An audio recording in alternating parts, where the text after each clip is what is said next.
If I could wish an app into existence, it would be an app that could show me a live image of Donald Trump's face. And it would have been so great to have that the moment that he realized that he had been banned from Twitter. So as of this moment on January 9th, Donald Trump has now been banned from Twitter and Facebook and Instagram and a whole bunch of other platforms, and probably there's more to come. As well, there's been deplatforming events of some of his allies as well, in addition to some Donald Trump favoring communities, including 4chan. It seems like the internet infrastructure has turned on the Trumpists and have now made them persona non grata. Pragmatically, practically, this is probably a good thing. Donald Trump's rhetoric and the things that he's been using these platforms for have created a bit of a danger to both public safety as well as national security to an extent. So I can understand why these companies would want to kick both Trump and his allies off the platforms.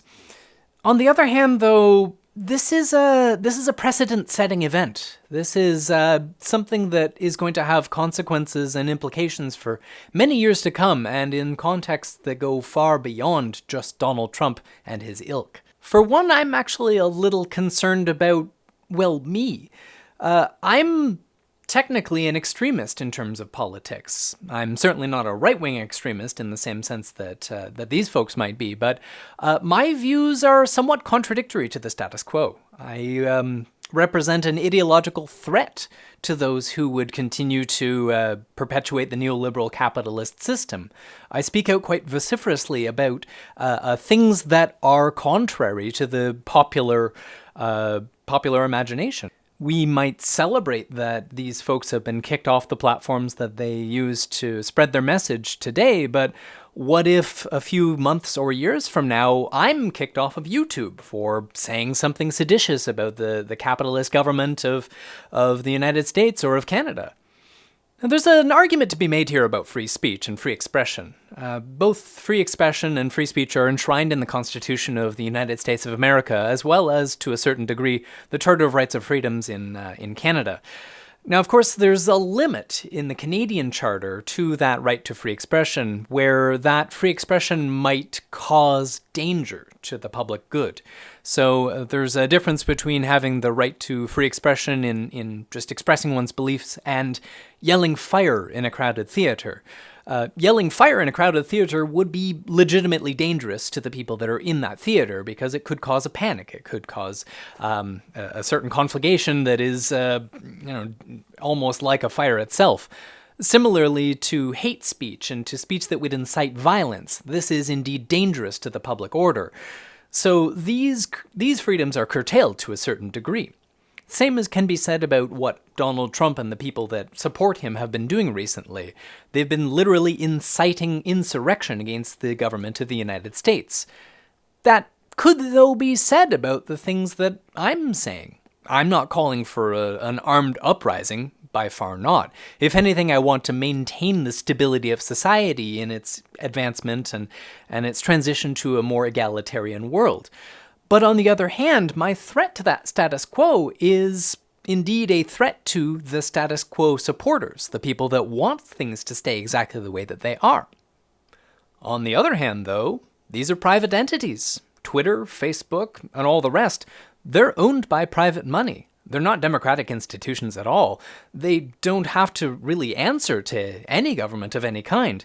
There are certain restrictions on what they can and cannot do, and there have been some court rulings that allow them to operate within given principalities that require them to be at least somewhat neutral in their platforming, but they can deplatform anyone they want at any given moment. This is well within their rights. This is not a legal issue of censorship in that they've deplatformed him.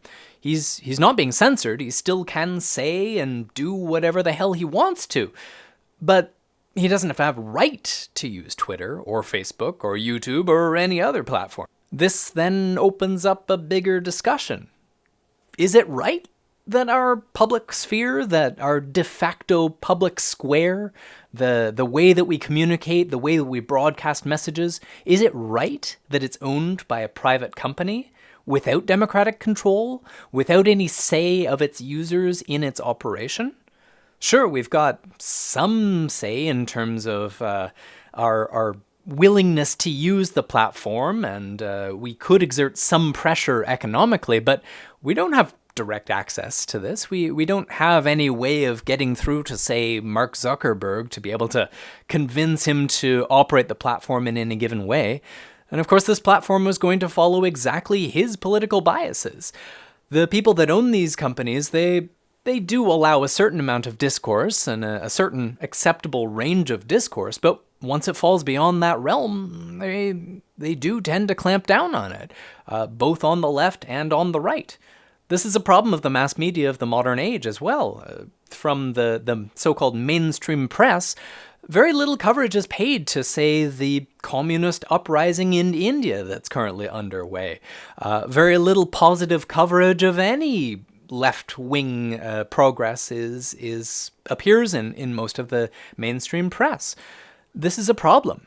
I don't have any specific solutions to this problem, but I would say that we do need some other form of public sphere. We need something that's like a social media platform, like Facebook, like Instagram, something like that, but one that is neutral, one that is truly neutral and also democratically governed. Of course, there has to be some consideration paid to the form of free speech that is allowed on such a public platform. We certainly don't want someone like Donald Trump inciting riots and outright violence. We also don't want people yelling fire. We don't want people that are spreading outright lies on our virtual public square. But on the other hand, we need to afford people the freedom and the leeway to be able to express whatever beliefs and opinions that they want to be able to. There's no cut and dry answers to this question. It's not an issue with a clear answer. It's something that needs to be negotiated, and unfortunately, I don't see that we have the platform to be able to have that level of negotiation in our current world. This is something that we're going to need. This is something that we'll need, a tool that we'll need to be able to bring forth the more egalitarian world that, well, I would like to see. Maybe you might have some ideas. How can we build a social media platform that is truly neutral, that isn't beholden to big money, and that we do, as democratic citizens, have access to be able to govern? Thanks for listening. See you tomorrow.